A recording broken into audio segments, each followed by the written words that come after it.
Hello, everyone. I'm Ray Maeta, and we're here for another edition of our Research Talk Qualitative Conversations. We're honored to have our good friend and colleague, Rashawn with us, and he's going to be thinking out loud with us about place-based research approaches to understanding local communities, which is a topic in itself in our world and a good thing. But also, of course, he's teaching for us the Qualitative Research Summer Intensive on August 7th of this summer. So we'll include in the recording a little bit of information about how to find information about the course, all those things. But Ray goes way back to our first summer intensive. He was on our student ambassador team, and then just now we just kind of keep linked whenever we can. So it's great to have him kind of watch you moving in all sorts of great directions, Ray. So I am president of Research Talk. I'm a sociologist. My areas of interest are in personal relationships, doing a great study now on lifelong friendship, which is kind of fun. And then whatever our clients teach us. So I learn a lot about stuff I would never study on my own, so it's kind of fun. So that's all great. And I wanted to just ask my colleagues, Paul Mijas and Jeff Petrozelli, to just do a brief introduction. We'll toss to Ray, and Ray will start us off by talking about how he came to put together a course with the title we just presented. So why don't we go around, and Paul, if you don't mind, tell us just a little bit about you, and then we'll go to Jeff. So I'm Paul Mijas. I'm a qualitative researcher and consultant at the Autumn Institute at UNC Chapel Hill, and I've also been with Research Talk since 2001 as a consultant. Great, thank you, Paul, and also teaching at the summer intensive for us. Oh, wonderful, Jeff. Thank you. So I'm Jeff Petrozelli. I've been with Research Talk since 2001 as well, and I'm a qualitative research specialist here. Great. And then, yeah, Ray, if you just want to give a little bit about your background, we'll do a kind of condensed version. There is on our website much more. Ray's presents a real nice story of his background there in a bio, so you can take a look at that. And then, yes, let me toss over to you and tell us a little bit about you, and then coming to the course. Well, look, it's great to be on with you all. Rashawn Ray. I'm a professor in the Department of Sociology at the University of Maryland and a senior fellow at the Brookings Institution. So a lot of my work is focused deeply in communities, thinking about places, thinking about place-based approaches. So I look forward to having that particular part of the conversation. And I just want to say, I always have to do it, that Research Talk really helps shape and inform the scholar that I am, the work that I do, and the growth of my career. And so, Ray, as you mentioned, I was a student ambassador. It was one of my still to this day, one of my most memorable experiences. And I continue to be appreciative of the ability to work with Research Talk, to learn, still to this day, to continue to learn, to look at new innovative approaches and qualitative methods, and to be able to continue to apply what I learned in Research Talk and not only help my students, but then also be with Research Talk and be able to work with so many people who want to take part in this. That's powerful. Thank you so much, Ray. We're going to start off the conversation thinking more about place-based research approaches to understand local communities. And Paul's going to start us off and begin a back and forth, and then we'll just, the four of us will keep thinking and flowing in conversation. So my first question kind of gets at how your course description reinforces how community knowledge shapes our knowledge. But I'm also wondering if you could talk about how community knowledge and place-based research shapes what we do, not just what we know, but what we do as researchers. I would argue that when we start talking about community knowledge, that it is the core of what we do. People might not always think about it that way, especially depending on which methodological approaches they're using. But typically, especially as social scientists, we are getting information from people. And those people are rooted in a place. They are rooted in communities, helps orient how they think, helps orient the information that they provide, orients their perspectives on how we show up. I mean, people should just think, typically when you meet someone, depending on the setting, people kind of want to know what you do, where you work, and where you're from. And that place really explains a lot about what's going on. And so when I start thinking about place-based approaches and doing this sort of research, you're not just going in conducting a study. You are going in oftentimes to be part of and work alongside members of a community who, through their own network, through the way that they facilitate things, through them vouching for you, you now get access to a community. And when we start talking about qualitative projects, access is critically important to the work that we're doing. So, Ray, when you're talking about place in 2026, is that a physical location? Is it a virtual location? Yeah, I'm going to let you go because you're ready to go. You know where I'm heading, so take it. No, it's a great question. I think traditionally we've thought about it as a physical place. But to your point, now the way that technology integrates us and links us, we can start thinking about place as even virtual spaces. Right. Social media is probably the best way to think about it. But I mean, even the platform that we're on that kind of links us together in ways that that people aren't able to do as rapidly. So it's both and. When we talk about physical spaces, we're definitely thinking about communities. And one way to think about it is communities as the unit of analysis. And when we start centering communities as the unit of analysis, we oftentimes get to a different answer than we would when we center individuals. Now, of course, there are differences among people within a particular community. But when you're able to compare across communities, you start to get different themes that develop from your research based on where you place the unit of analysis. The same thing can be said virtually, where we have very different virtual worlds depending on whether or not a person uses TikTok or whether or not they use Instagram or something else, dictates the information that they get, the way they think about the world and what that looks like. And that's the reason why for virtual worlds and social media spaces that they cater to different demographics. I mean, Facebook, for example, is starting to age up, right? I don't want to say like age older, but in a sense that what it is, that's what it is compared to TikTok. And then whatever the next thing is will come along because people are carving out actual spaces that have a similar perspective on life, that have a similar set of attitudes, similar approaches and reactions to what's going on, and particular modes of information as they flow to and from a space. So really we started to talk about social context and how we can think about places as in many regards as a meso level of analysis, thinking about normative institutional arrangements, the size of groups. We can think about social context in terms of the way that status operates in these different places. And depending on your outcome, we have to think consciously about these dynamics for the work that we're trying to do. Yeah, the other thing too is when we think about the aspects you're addressing, right? Community isn't static, and it's a whole different idea. If you just ask, 20 people you run into over the course of your day, hey, what's community to you? We're going to get all these aspects, but it brings us to this notion that we try to help ease people's nervousness and anxiety in undertaking their research approach.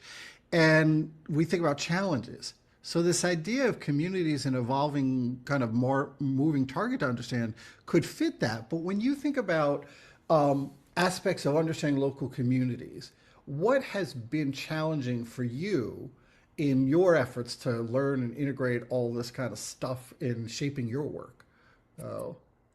So one thing that people will get in this course is we will dive deeply into talking about challenges. This will not all be, roses and sunshine. We will Yeah. talk about the challenges of doing this particular type of work. And there are a lot of challenges, but it is also extremely rewarding and people will learn strategies to be effective. For me, the biggest challenge that I had to learn, and once I learned it, it transformed the way that I engaged in my work as it relates to places and communities. And that is dealing with trust. If you're Mm. going to do work in local communities, to gain access to those communities, to work with those communities, especially if you're doing some type of participant observation, or if you're doing a set of interviews that are going to last over a period of time, you have to deal with trust. And part of that is understanding that communities have a particular ethos. We were just talking about it, that these communities have histories, and these histories oftentimes have collective memories and trauma. And if you don't understand that, you will misfire when you come into these particular communities. So you have to understand trust. The second big challenge then is to readily be able to determine who the trustees are, who the gatekeepers are, who the key stakeholders are of these communities. And even if they aren't a primary part of the sample or the participants that you're going to be working with, you're going to probably have to go through them. That might be the mayor, but oftentimes it's not. It could be it could be a clergy, a pastor. It could be a person who works at a community center. It could be a teacher. It could be a person who lives in the neighborhood as an elder, or a person who works on a street block. So you have to figure out who these people are, and those are some of the challenges that we'll work through. Is how do you gain trust? How do you determine who the stakeholders are and the gatekeepers are? How do you keep them abreast of the work that you're doing, especially if it's a longer term project that's going to take several months to do? You're going to have to continuously check back in with them. So people are going to learn different strategies, creating an advisory board, having an opening event where you ask your point of contact or your key person in your network that's giving you access. Hey, where should I have this event at? I want to invite, key trustees out.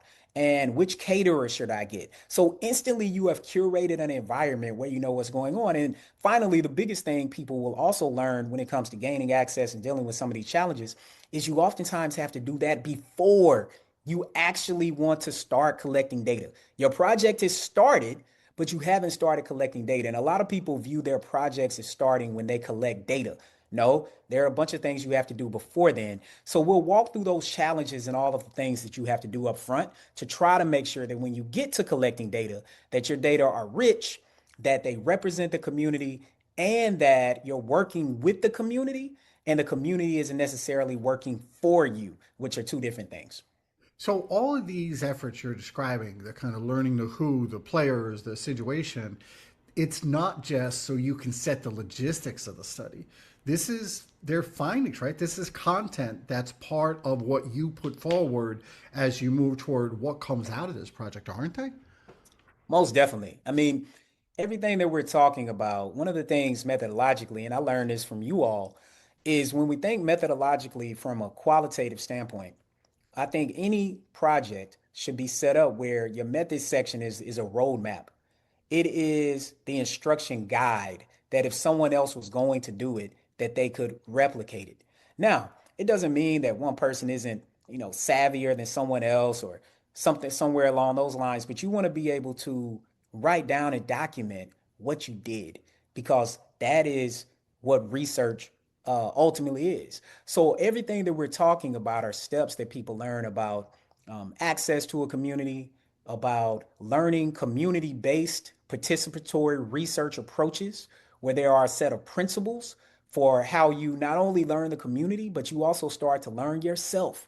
What are the biases that you might bring into a situation that you need to address that determines how you think about a particular place? Who are the participants who are also going to be partners in your work? Because oftentimes when you're doing place-based work, that's a lot of that. I've done a lot of work with law enforcement. They are simultaneously partners and participants.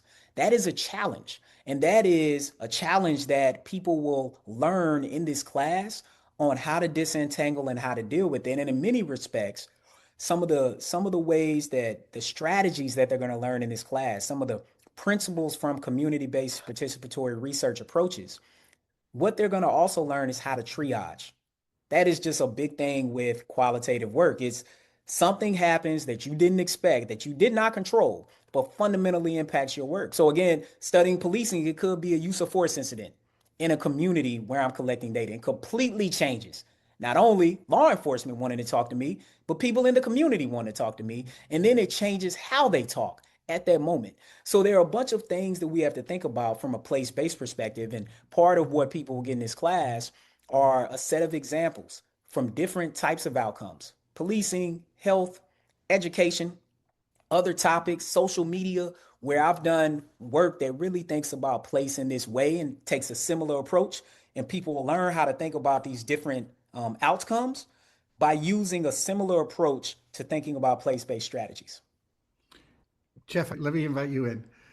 Yeah, when we think about place-based strategies, how do they how do these strategies differ from so quote unquote traditional research? What are some of the things that you'll be getting into that people may not expect when they think of this type of research?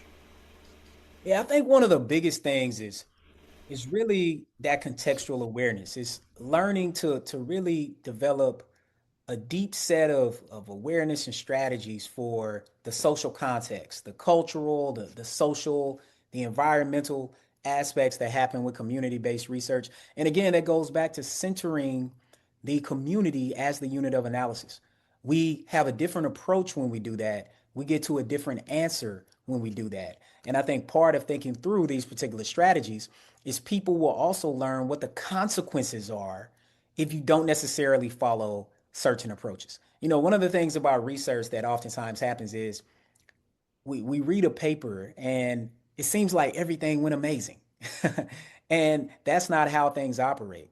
And so by learning these community-based participatory approaches, people will learn how they can apply that to approach different communities, whether that is a rural community in Louisiana, whether that is a community that's centered around healthcare on the East Coast, whether that's an environmental organization in Washington State.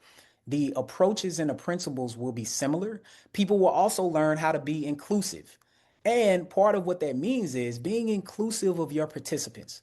How do you ensure that your participants are participating in a way where they are informing and shaping not only the outcomes and the information that they give you, but also the inputs?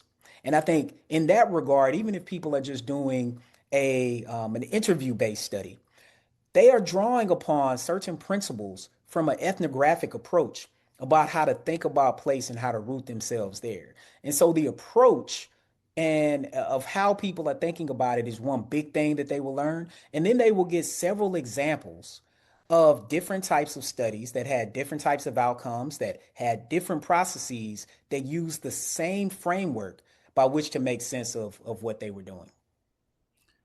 So when you think about kind of the work you've done in this area, is there a poignant moment story where you were just talking about, you read the method section and you said, like you just think, wow, everything was amazing. Is there a point of your work where, you're kind of cruising through, everything's good, and then, right, it's not just that things come up, you're like, oh, strategy session here, let's think aloud. It's not just re-strategizing, right? You're kind of learning content. Like what's not going well is instructive to findings. But I'm just wondering, kind of like if you could, it doesn't have to be your favorite or wherever, but can you tell us like a short, like synopsis of here's a moment when you were doing this and boom, not amazing, stuff stolen, but wait, an epiphany that came from a moment like that. Yeah, I mean, I have several that people that people will actually hear from me in the class. That I'll give two particular moments. The first is it was a project on policing. I mentioned earlier about these gatekeepers, these trustees. Yeah. And when I started doing work, I said, oh, I can just go to the top. I can get the mayor or the county executive or the county manager, the city manager, the police chief. If I get these people, the superintendent, the CEO of the hospital, all these people who I've worked with for different projects, then I thought, oh, I'm good. Things will trickle down. No, that is not how this works. You have middle management, you have new people, and what I also missed was the perception that people have of those individuals, but more so the perception that people have of their role. So from a social psychological standpoint, there's just a view that people have of elected officials. Mostly because almost maybe half of those people didn't vote for that person. So they might not even like them to begin with. The other thing with police that I missed at the beginning, I was like, how did I miss this? Police chiefs are appointed by elected officials. They're not voted in by police officers themselves. Police might not even like that person. But you know Yeah. who is? It's the president of the Fraternal Order of Police. So that's an example where I was misfiring. I'm like, oh my gosh, I completely got this wrong. And so to make a long story short, this happened one time and the police chief resigned and the project just went kaput. And it was because we weren't working with the right person. And we had to make a big pivot. And that's something that people will hear in this class is what does a pivot look like? How do I correct? It speaks to why this approach of CBPR is so important. Now, the good story is one thing that I always ask doing community-based work is when there is a trustee of the sample that I want to work with. So, for example, a person who's over a community center, a teacher, a parent who has access, say, to youth and young adults that I need for my study. I always ask a question. I say, hey, what do you all need that we might be able to provide or help you all with? So this one mother said, I had people coming out for community listening sessions. These are really focus groups, but that's a good example because the other thing people will learn in this class is you have to watch your language. Saying a focus group sounds scary, sounds like you're being studied. Listening session sounds like, oh, the community is going to tell us what they want to know, which is true, right? So the words that you use really matter. So we're having these listening sessions, and I said, hey, what do you all need? This mother said, well, what we need is for maybe you all can help us um, tutor our kids in math. And I was like, oh, I said, well, that's not really what we do. Like, I don't, and she said, hold on, you're you're a professor. Like you've taken statistics, right? Surely you know algebra. And I was like, well, I used to know algebra. I'm unsure how much I know algebra today, but what do you, she was like, so what are you saying? Like you saying y'all can't help. So what she was saying was, you all want us to come out twice a week over the next 8 weeks or whatever. Twice a week. Spend 2 hours of our time twice a week in the middle of all the stuff our kids got, us getting off from work. And yeah, you're incentivizing us, but now our kids are sitting somewhere and they're not doing homework. Do you have some students who can help with homework? And we did. I hired some undergrads. They came and tutored the students. The students made good grades that semester. It was great. But that's an example of where I asked them what they needed, and that was something that I wasn't even thinking about. And she's like, if you want to take 4 hours of my week, which is probably really 6 or 7 hours because they got to get there, then you need to give me that time back. And that time back is where I don't have to go home at 9 o'clock at night and help my kid with algebra. Nice, nice. So we're going to be cruising here to just close out with two questions. Is first is just listening to you. It makes me think about something that happens all the time in these classes. Is there's transferability of the knowledge beyond the topic at hand. So, the title again, place-based research approaches to understanding local communities. But it sounds like this is a gift. Like this stuff is, as a methodologist, there are ways this is going to improve people as methodologists, isn't it? Most definitely. I mean, people are going to learn about different types of qualitative research. The examples that I provide are touching on different types of methodological approaches, different ways to sample, different ways you show up, an ethnographic study, a qualitative study that happens over time, a study analyzing, essentially conducting a content analysis of kind of a social media place or a hub, like on Reddit or some other social media platform.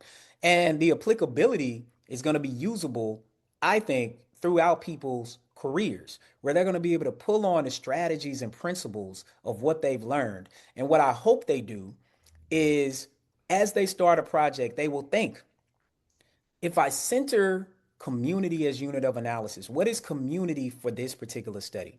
And given that, how should I approach it? What are all the things I can do up front? The second thing I want them to really take away is that things will happen. You can triage, you can pivot, it will be okay.